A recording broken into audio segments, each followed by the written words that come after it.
Assalamualaikum warahmatullahi wabarakatuh. Salam sejahtera untuk kita semua. Apa kabarnya rekan-rekan mahasiswa, mahasiswi Universitas Dian Nusantara?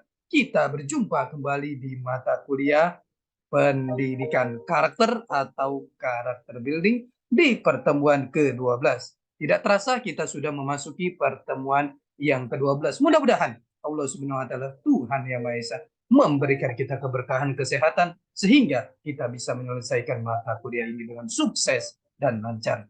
Rekan-rekan semuanya, sebelum kita memulai proses belajar mengajar ini, alangkah baiknya sama-sama kita berdoa agar proses belajar mengajar ini berjalan dengan sukses dan lancar. Berdoa menurut keyakinan dan kepercayaan masing-masing. Berdoa dimulai.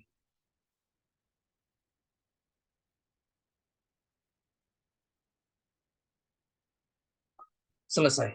Rekan-rekan semuanya, di pertemuan yang ke-12 ini kita akan membahas materi yang sangat menarik sekali. Mohon izin saya share materinya.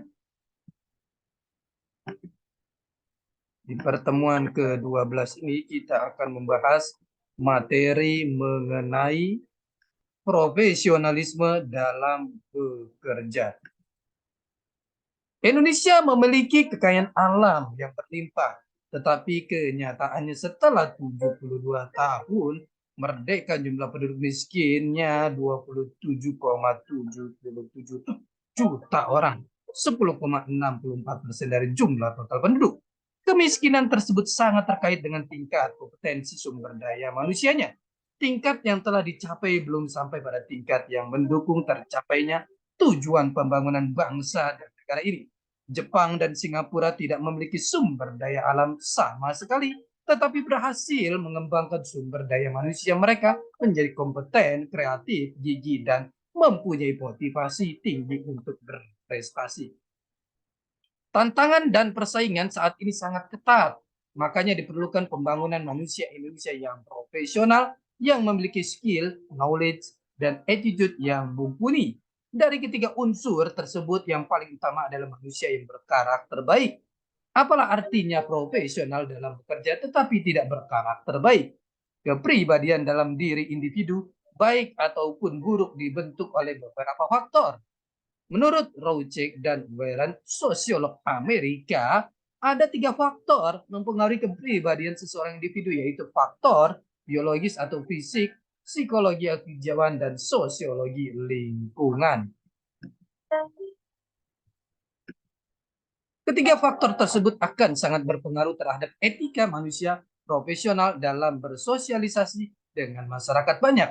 Dalam kehidupan bermasyarakat, kita semua hidup berdasarkan nilai dan norma yang berlaku dalam masyarakat.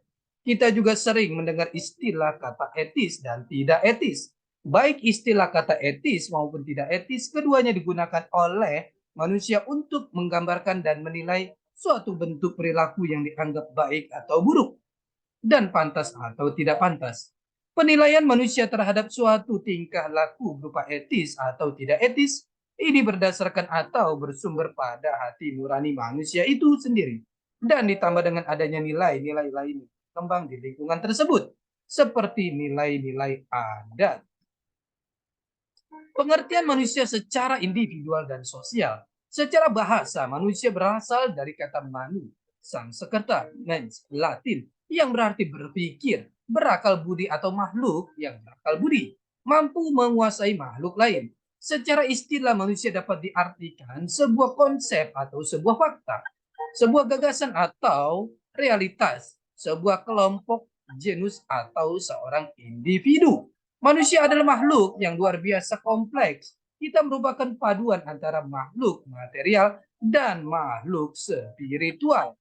Dinamika manusia tidak tinggal diam karena manusia sebagai dinamika selalu mengaktifasikan dirinya. Beberapa pendapat ahli mengenai definisi kata manusia sebagai berikut. Paula J. N. J. and Janet W. K. Manusia merupakan makhluk yang terbuka, bebas, memilih makna di dalam setiap situasi, mengemban tanggung jawab atas setiap keputusan, yang hidup secara berkelanjutan, serta turut menyusun pola hubungan antar sesama dan unggul multidimensional dengan berbagai kemungkinan. Omar Muhammad Al-Taumi Al-Saibani, Manusia adalah makhluk yang mulia. Manusia merupakan makhluk yang mampu berpikir, dan manusia merupakan makhluk 3 dimensi yang terdiri dari badan, ruh, dan kemampuan berpikir atau akal. Manusia di dalam proses tumbuh kembangnya dipengaruhi oleh 2 faktor utama, yaitu faktor keturunan dan faktor lingkungan. Keynes Bertens. Menurut Keynes Bertens, manusia adalah setiap makhluk yang terdiri dari 2 unsur yang satuannya tidak dapat dinyatakan dalam bentuk apapun. Menurut Upanishad, manusia merupakan sebuah kombinasi dari beberapa unsur kehidupan seperti roh, Atman, pikiran, jiwa, dan prana, tubuh atau fisik. Nicholas D. dan A. Sudiarja. Menurut Nicholas D. dan A. Sudiarja, manusia adalah bineka, akan tetapi tunggal. Manusia disebut bineka karena bisa mempunyai jasmani dan rohani. Sedangkan disebut tunggal karena hanya berupa satu benda atau barang saja. Abineno J.I. Menurut Abineno J.I. manusia adalah tubuh yang dilengkapi dengan jiwa atau berjiwa dengan bukan jiwa abadi yang berada ataupun yang terbungkus di dalam sebuah tubuh atau badan yang fana tidak nyata. Sokrates. Menurut Sokrates, pengertian manusia adalah makhluk hidup yang memiliki 2 kaki, yang tidak berbulu dan memiliki kuku datar berukuran lebar. Iwayan Watra. Menurut Iwayan Warta, manusia merupakan makhluk yang dinamis, yang menganut trias dinamika, yaitu cipta, karsa, dan rasa. RB Sentalu. Manusia sebagai makhluk individu. Individu berasal dari kata in dan divide. Dalam bahasa Inggris, in salah satunya mengandung pengertian tidak, sedangkan divide artinya terbagi. Menurut pendapat Dr. Addison, individu berasal dari bahasa Latin individuum yang artinya tak terbagi. Kata individu merupakan sebutan yang dipakai untuk menyatakan satu kesatuan yang paling kecil dan terbatas.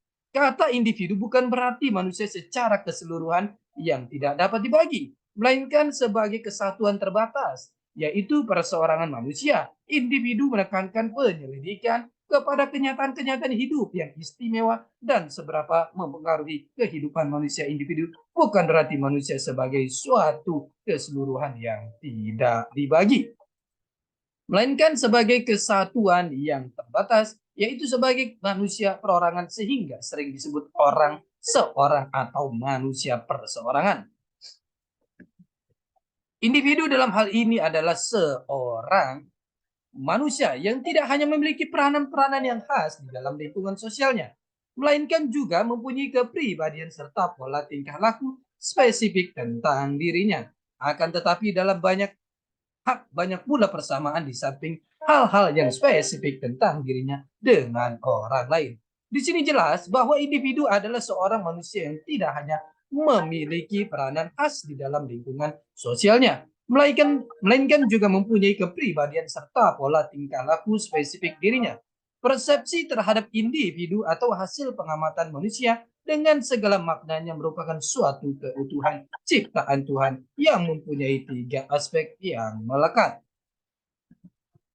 Ekspresi manusia dapat melalui penampilan fisik, tingkah laku, nilai-nilai yang diyakini, dan setiap media dalam hidupnya adalah bentuk ekspresi individu. Ciri-ciri watak seorang individu yang konsisten, yang memberikan kepadanya identitas khusus, disebut sebagai kepribadian.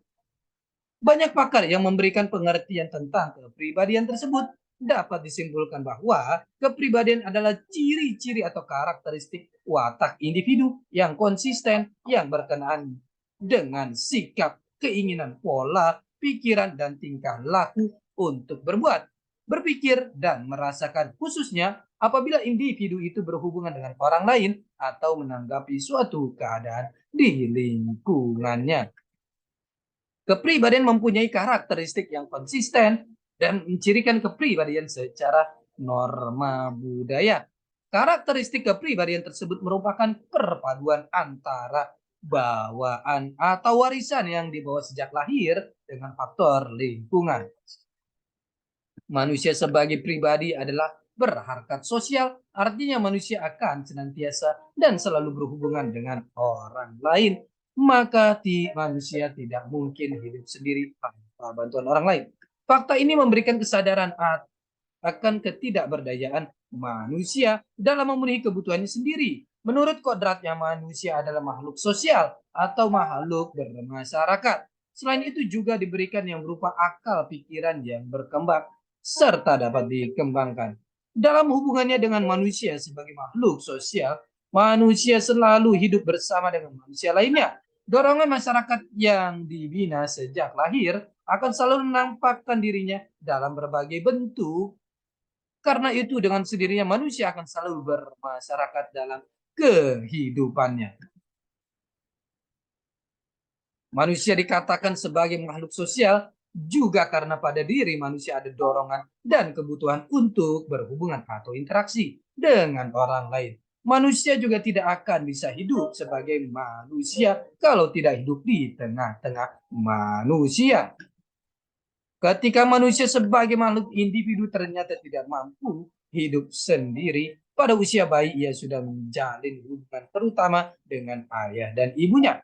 Dalam bentuk gerakan, senyuman, dan kata-kata, pada usia 4 tahun ia mulai berhubungan dengan teman-teman sebaya dan melakukan kontak sosial. Pada usia-usia selanjutnya, ia terikat dengan norma budaya pergaulan dengan lingkungan yang semakin luas. Manusia dalam menjalani kehidupan akan senantiasa bersama dan bergantung pada manusia lainnya.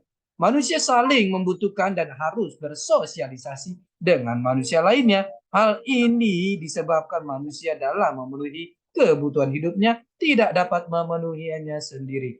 Ia akan bergabung dengan manusia lain membentuk kelompok-kelompok dalam rangka pemenuhan kebutuhan dan tujuan hidup.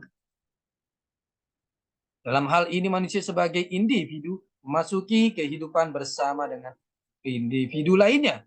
Membutuhkan hidup dengan manusia lainnya, manusia sejak lahir dipelihara dan dibesarkan. Rekan-rekan semuanya, ini adalah pertemuan kita yang ke-12. Kita akan berjumpa di pertemuan-pertemuan selanjutnya. Tetap semangat belajar untuk mencapai kesuksesan. Salam sehat selalu. Assalamualaikum warahmatullahi wabarakatuh.